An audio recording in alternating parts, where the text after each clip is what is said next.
how can you help her? How can you prevent certain situation that could annoy her? With a lot of thinking and preparing and planning. So like with the public toilet, we'll go and then I tell her when we enter that she doesn't have to use the dryer because I know she's already thinking about that. We will pick a sink to wash her hand or a toilet, which is the furthest away from the dryer if possible.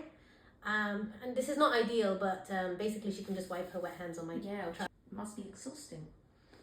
Yeah, it is. And I think like it's something that I've come over time to not be ashamed to say that I'm tired or this is really, really hard, because you feel guilty about saying it because you're a parent, and you feel guilty because that child is disabled, it's not their fault, and actually it's hard for them, and you expect to be the stronger one, but it's incredibly hard. It is very, very difficult because I'm always predicting if we're going to go somewhere for lunch, like that toilet, if we're going to go somewhere, what the environment's going to be like, if simple things like going to people's houses for lunch, if they're close enough friends and they know us, they will ask, or I will ask, like if we're having pasta for lunch.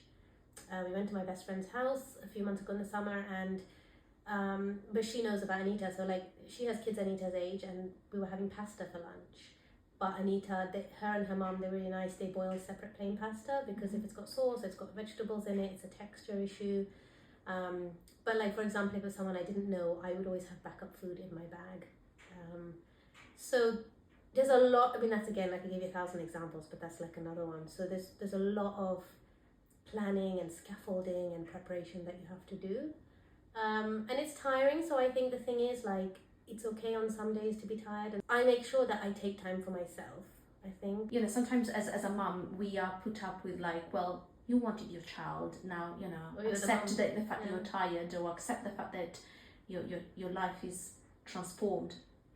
Yeah, but I'm still me, and I need to love me and take time for myself. And the mother's guilt, exactly. It's always there. It's always there. It's always there. No matter what you do. Yeah. I'm sure it's like this for all children, but I think it's probably more for children with special needs. It's like a wonderful thing, and I wouldn't change her how she is, but it can be very difficult at the same time. Sometimes it can be bittersweet because it's amazing, but there are times that you're just so tired from always having to predict and prepare.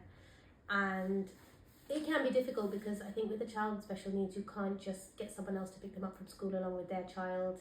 It's too unpredictable, and you can't put other people in that position in terms of behaviour. So you end up having to do everything.